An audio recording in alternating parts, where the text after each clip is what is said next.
Hey guys, good morning, welcome back to my channel. আজকে উইকেন্ডের এই ব্লগটাতে তোমাদেরকে ওয়েলকাম। আজকে সকালবেলায় ছুটির দিন, তো একটু অলসভাবেই আমাদের দিনটা আজকে শুরু হয়েছে। আর মেয়ে আজকাল এই বাইকটা এত সুন্দর করে চালাতে শিখে গেছে যে ঘরে এবং বাইরে সব জায়গায় সে খুব মজা করে এই বাইকটা এখন চালায়। আর ছুটির দিন যেহেতু আজকে রান্নাবান্নার খুব একটা তাড়া নেই, তাই আমি সকাল সকাল উঠে মেয়ের সাথে একটু খেলাধুলো করছি, অনেকটা মজা করছি, যাতে মেয়ের সকালটা খুব ভালোভাবে কাটে। অন্যান্য দিন সকালে উঠে থেকেই প্রচুর কাজের তাড়া থাকে, তাই মেয়ের সাথে সকালে উঠে সেভাবে খেলার সময় পাই না। আজকে যেহেতু হাতে সময় ছিল, তাই ওর সাথে বসে অনেকক্ষণ খেলাধুলো করেছি। তারপর আজকে রান্নাবান্নার দিকে আমি যাব। বাট এখন রান্নাঘরে গিয়ে দেখি যে অর্পণ আজকে নিয়ে চলে এসেছে মাটন। আর এনেই দেখছি অনেক পেঁয়াজ টেয়াজ কেটে সমস্ত প্রিপারেশন করাও সে শুরু করে দিয়েছে। এবং আমাকেও বলল যে ইন্ডিয়ায় আমি চম্পারন মিটটা একবার বাড়িতে ওকে বানিয়ে খাইয়েছিলাম, তো আজকে সেরকমভাবেই এখানে ল্যাম্ব দিয়ে ওরকম চম্পারন স্টাইল মাটনটা বানাতে। বাট আমি ভাবলাম যে আমার কাছে তো কোনো মাটির পাত্রই নেই, ইন্ডিয়াতে মাটির পাত্র পাওয়াটা খুবই ইজি। তো আমার কাছে ইন্ডিয়ায় মাটির পাত্রও ছিল এবং অনেক এমন কন্টেনার ছিল যেগুলোতে মাটির পাত্র না হলেও ঢাকা দিয়ে দিয়ে স্লো কুকে মাটন রান্না করাটা অনেক সোজা হতো। বাট এখানে তো সেরকম কিছুই নেই। বাট তবুও রিকোয়েস্ট করেছে এবং দেখো সকাল সকাল এসে কতগুলো পেঁয়াজ কেটে দিয়েছে। কারণ এই মাটনটা রান্না করার কিন্তু মেন ইনগ্রিডিয়েন্ট হচ্ছে পেঁয়াজ। জল ছাড়া এই মাটনটা রান্না করা হয় এবং তার জন্য প্রচুর পেঁয়াজ দিতে লাগে। তো এই এতগুলো পেঁয়াজ সে সকালবেলা উঠে কেটে দিয়েছে, রসুন কেটে দিয়েছে, লঙ্কা আদা সমস্ত কিছু রেডি করে দিয়েছে। আর মেয়েও এদিকে খেলতে খেলতে এখন বাবার সাথে বাইরে যাওয়ার জন্য বারবার বাবাকে এসে বলছে যে বাবা, এই বাইকটা নিয়ে আমি এখন বাইরে যাব, পার্কে গিয়ে চালাবো, তো তুমি আজকে ছুটি আছে আমাকে নিয়ে চলো। রোজ দিন তো পার্কে ওকে আমিই নিয়ে যাই, আর ছুটির দিনে ওয়েদারটাও খুব ভালো, তাই ওর বাবাকে ও বলছে যে বাবা তোমার সাথে আমি যাব, তুমি আমাকে নিয়ে চলো। তো আমি ভাবলাম মেয়ে এখন বাইরে যদি ওর বাবার সঙ্গে যায় রান্নাটা তাহলে সেই সুযোগে আমি করতে পারবো। বাট যেহেতু মাটির কোনো পাত্র আমার কাছে নেই, তো একটা কোনো না কোনো উপায়তে তো রান্নাটা করতেই হবে। তো আজকে ভাবলাম আমি প্রেশার কুকারে করেই চম্পারন মিটটা বানাই, দেখি কীরকম হয়। আশা করি ভালো খেতে হবে, কারণ আমি ইউটিউবে আগে প্রেশার কুকারে করেও এই রান্নাটা করতে অনেককে দেখেছিলাম, বাট আমি কোনো দিন প্রেশার কুকারে করে ট্রাই করিনি। এবং ইন্ডিয়াতে আমি একটা জায়গায় চম্পারন মিট খেতে যেতাম, কলকাতায় খুব ফেমাস একটা দোকান ছিল। সেই দোকানটা খুব ছোট্ট একটা দোকান, কিন্তু ওখানে চম্পারন মিটটা হেভি বানাতো বলে আমরা ওখানে অনেকবার খেয়েছি। তো সেখানেও আমি দেখেছিলাম ওরা প্রেশারে করে আগে মাটনটা একটু সিদ্ধ করে তারপর মাটির হাঁড়িতে করে রান্নাটা করে। তো আজকে আমি পুরো রান্নাটাই প্রেশার কুকারে করছি। দেখো, এর জন্য কিন্তু তেলটাকে আগে থেকে গরম করে নিতে হবে। তো আমি গরম তেলটা প্রেশারের মধ্যে দিয়ে সমস্ত গোটা গরম মশলা দিয়ে দিয়েছি এবং পেঁয়াজের একটা লেয়ার দিয়েছি। তারপরে দিয়ে দিয়েছি একটু টমেটো কুচি, আর টমেটোটা যাতে সফট হয়, পেঁয়াজটা যাতে সফট হয় সেজন্য একটু নুন দিয়ে দিয়েছি। তারপর আমি দিয়ে দিচ্ছি এখানে সমস্ত ল্যাম্ব মাংসটাকে। তোমরা বাড়িতে মাটন দিয়েও এটা এভাবেই করতে পারো, মাটন আর ল্যাম্ব তো সেমই মোটামুটি, একটু টেস্টটা আলাদা। যাই হোক, তো আশা করি খেতে ভালোই হবে। এরপরে এভাবে মাটনের লেয়ারটা রেখে এর ওপরে কিন্তু তোমাকে আবার পেঁয়াজ দিতে হবে এবং আদা রসুন কুচিও দিতে হবে। আর একটা মজার জিনিস হলো এই রান্নাটার, সেটা তো হচ্ছে গোটা রসুন তোমাকে কিন্তু এই রান্নাটায় ইউজ করতে হবে। এই গোটা রসুনটা যখন একদম গলে যাবে এবং যখন তুমি ভাতের সাথে ওটা মেখে খাবে তখন কিন্তু দারুণ একটা টেস্ট লাগে। আর সমস্ত গুঁড়ো মশলাটাগুলো কিন্তু অবশ্যই তোমরা মাংসের ওপরের দিকে দেবে, একদম নিচে দিলে গুঁড়ো মশলাগুলো পুড়ে যেতে পারে।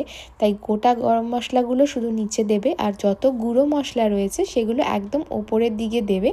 এবং তার ওপর দিয়ে দেখো একদম গনগনে গরম তেলটা আমি ঢেলে দিলাম এবং ওপর থেকে ভালো করে পেঁয়াজের সাথে মাংসগুলোকে আমি একটু ভালো করে নাড়িয়ে নেব। এটাতে কিন্তু ম্যারিনেট করার ঝামেলাটাও থাকে না, এই রান্নাটা করাটা কিন্তু বেশ ইজি। কিন্তু যদি তুমি ঢাকা দিয়ে স্লো কুকে অনেকক্ষণ ধরে রান্নাটা করতে পারো, সেটা কিন্তু খেতে অনেক বেশি টেস্ট হয়। তো দেখো, সকালবেলায় আমরা রুটির সাথে এই মাংসটা খেয়েছিলাম। সকালবেলা একটু ঝোল হয়ে গেছিলো, কোনো জল ইউজ করিনি, তবুও কিন্তু রান্নাটা বেশ ঝোলই ছিল। কিন্তু তোমাদেরকে আমি রাত্রির বেলায় কীরকম ছিল সেটাও একবার দেখাচ্ছি। আজকে রাত্রির বেলার এই ভিডিওটা আমি তোমাদের সাথে আগেই শেয়ার করে দিলাম, বাট মাঝখানে আমরা একটুখানি ব্যস্ত ছিলাম। সারাদিন পরে রাত্রিবেলা ফিরে এসে আবার যখন খাওয়া দাওয়া করেছিলাম, সো ভিডিওটা আমার সেভাবে ভালো করে তোলা হয়নি। বাট আমি তোমাদেরকে এখানে বলি প্রসেসটা। আমি এই রান্নাটাকে দুপুরবেলায় তাড়াতাড়ি একটু নামিয়ে নিয়েছিলাম, তারপরে খেয়েও ছিলাম।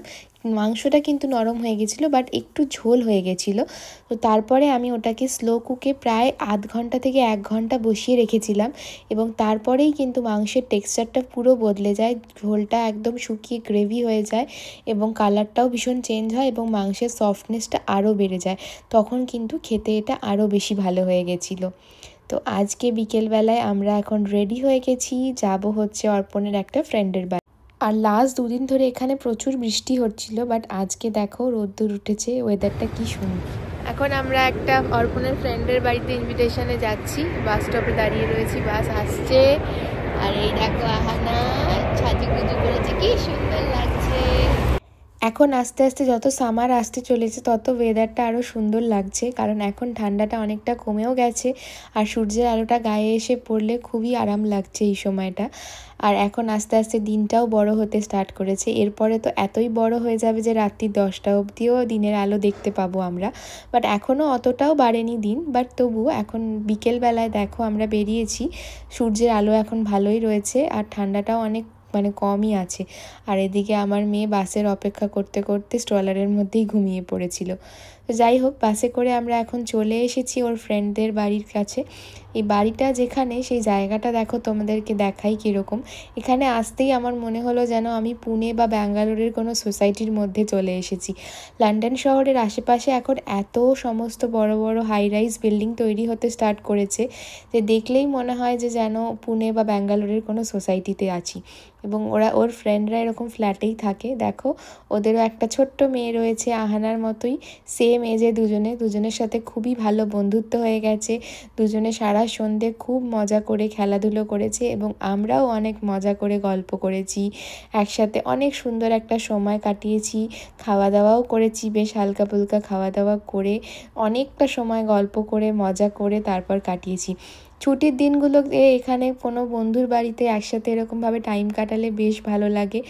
আর একসাথে টাইম কাটালে বাচ্চারাও বেশ মজা পায়। অন্য লোকেদের সাথে এখানে দেখা করলে ওদের বেশ মনে হয় যে এই দেশেও ওদের কেউ রয়েছে, কারণ এখানে তো বাড়ির লোকেদেরকে ওরা কাছে পায় না।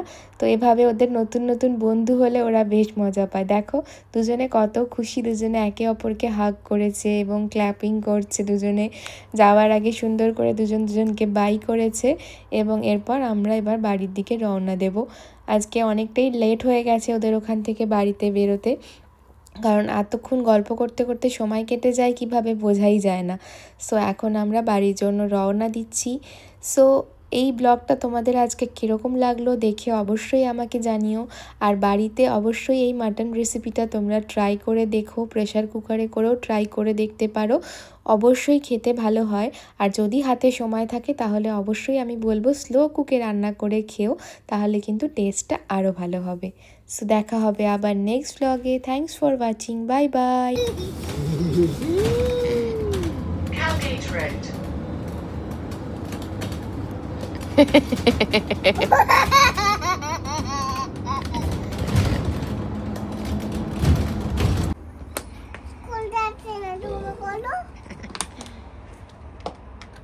রাত 12টা বাজতে চলেছে, আমরা এখনো বাস স্টপে, মেয়ের ঘুম নেই,